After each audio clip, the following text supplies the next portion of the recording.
So I don't care what side of the fence you land on. Donald Trump's super divisive and you either love him or you don't. What I want to talk about is he is now going to be our next president. And what do I think it means for the housing market? We can kind of look at what the roadmap was with Trump when he was in office previously. He's super pro tariffs. And I think that he likes to use tariffs to try to bring people to the negotiating table. So he is talking about doing tariffs across the board. These tariffs tend to be inflationary. The interesting thing is that tariffs that he did before did not cause inflation to rise all that much. And so it'll be interesting to see if he actually implements all those tariffs, if we'll see a rise in inflation. If we see a rise in inflation, how does that affect housing? Well, we just came out of a super inflationary environment where in order to get a handle on inflation, the Fed had to raise rates in order to curb spending and depress demand in order to get that rate of inflation down. So if Trump implements these massive tariffs across the board and they are inflationary and we start to see inflation rise, you could see the Fed have to step in because they have that dual mandate. And one of the things that they have to monitor is inflation. You could see them potentially go back to raising interest rates to fight inflation, or just keep the rates higher for much, much longer than we want, which will therefore keep mortgage rates higher. So I don't know that that's going to be, an exact thing because, like I said, the inflation or the tariffs they implemented before were not that inflationary. And Trump's negotiating tactic is to punch you in the face and then negotiate after that. So this could be just a negotiating tactic where he is threatening to do these things, but then doesn't actually follow through if these other countries come to the negotiating table. So that's one thing that we're going to monitor during the Trump presidency. The other thing that tariffs could do is it could affect the cost of building. So if we are getting materials from other countries and they're coming into our country to build, say wood, for example, concrete, steel, if those things are coming across the border and they're hit with a tariff, those items become more expensive. You can sure as shit guarantee that the builders are going to pass that cost on to the consumer. So now the cost of building is going to become more expensive. So the cost of the product, whether it be housing, buildings, anything real estate related, is going to become more expensive as well. Jerome Powell is scheduled to be in his position until the end of 2020 or the end of 2025, I believe. So 1 year, I think he is done in 2026. So Jerome Powell came out in his last press conference and said, "Trump can't fire me and I'm not leaving." Those sound like fighting words to me. And if there's anything that Trump likes is a good fight. So what I predict will happen is that Trump is going to make life extremely difficult for Jerome Powell if he can't fire him. And I did a prediction all the way back last year where I predicted that Jerome Powell would retire early. I think that he could go down in history as the greatest Fed chair, maybe top 3 in history, with what he's been able to orchestrate, bringing down inflation while not having to push the U.S. economy into a recession and keeping unemployment low. He has been able to navigate this extremely well.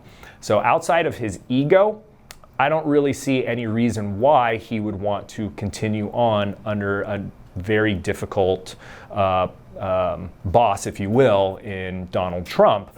So I could see him stepping away and a new Fed chair being put in place. Watching all the people that Trump has brought into his cabinet is he's looking for people that toe the line and are yes men and are going to do and implement what he wants. So I think he's going to choose a Fed chair that is going to support any of the things that he wants to implement. Whether right or wrong, it doesn't matter, but I think that's what he's going to end up doing to put pressure on the Fed. He does not want or believe that the Fed should act as independently as it does, and he wants to be in charge of that position and office. So he's going to put somebody in that position that says yes to whatever it is he wants to do. So if Jerome Powell stays in office through the end of his tenure, he will continue to operate the way that he has.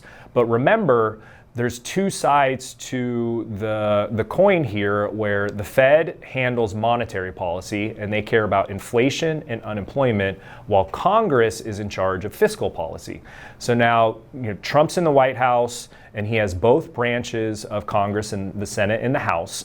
And so he can pretty much pass any legislation he wants. It's a thin margin, but as long as he gets 100% of Republican support, he can pass any legislation he wants. So he can very much impact fiscal policy.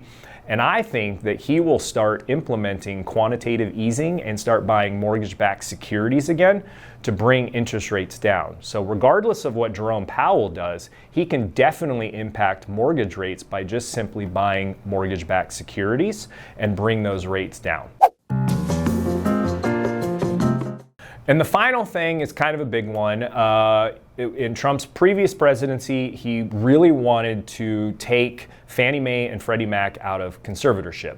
So if you remember all the way back into 2008, when we had the financial crisis, the US government had to step in and backstop Fannie and Freddie, basically nationalizing our mortgage system, right? So over 70% of mortgages are backed by Fannie and Freddie. So think of FHA, VA, conventional mortgages, pretty much anything that is a 15 or 30-year fixed mortgage that's not jumbo is backed by Fannie or Freddie Mac.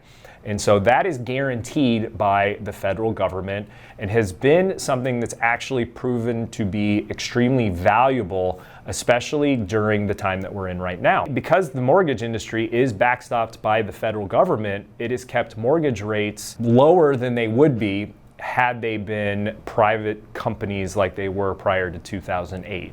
So I think having our mortgage industry more nationalized and backed up by the federal government helps keep housing somewhat more affordable. And I don't necessarily agree with pulling Fannie Mae and Freddie Mac out of conservatorship and making them private companies, because if they were, the cost of those mortgages would be much, much higher than they are right now, right? So the federal government is backstopping them, basically guaranteeing that anyone that buys a mortgage-backed security will be made whole if those go to foreclosure, unlike in 2008, right? If that didn't exist, the rates for mortgages would have to be much, much higher, because now private citizens and companies are taking on that risk and buying those mortgage-backed securities. And in order for them to take on that risk, they need to have a higher guaranteed rate of return. So that could absolutely be something that is super negative for the housing market. And it also will be very complicated and very expensive to take them out of conservatorship. So this is one of the things that I do not agree with, and I think that Fannie Mae and Freddie Mac should remain under conservatorship. It'll be interesting to see. He wanted to take them out when he was president before. Will he take them out now? I don't know. He hasn't come out and definitively said whether or not he's going to do that, but that is something that is definitely on the table during his second term.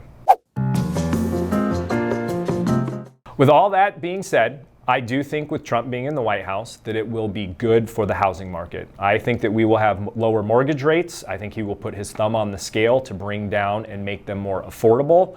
And so I think that you could see housing affordability get much, much better and us get to a much more functional housing market. Now that could be wishful thinking because I am in the housing market, but that is what I think will happen. I don't think it'll happen day one. But I think in next year in 2025, we will see mortgage rates get to something that is more affordable. I think the federal government will step in and start buying mortgage-backed securities to bring those interest rates down. And so I think for buyers, your affordability is about to improve. The one caveat that I have is if there's discussions and it looks like they're going to start to privatize Fannie and Freddie, if I'm a home buyer, I am probably getting into the housing market before then, because I absolutely think that you will see a spike, and a significant spike, in mortgage rates. If you have any questions or want to have a debate on what we think Trump will do to the housing market, definitely leave them in the comments below. Don't forget to give a like and subscribe, and I will see you next time.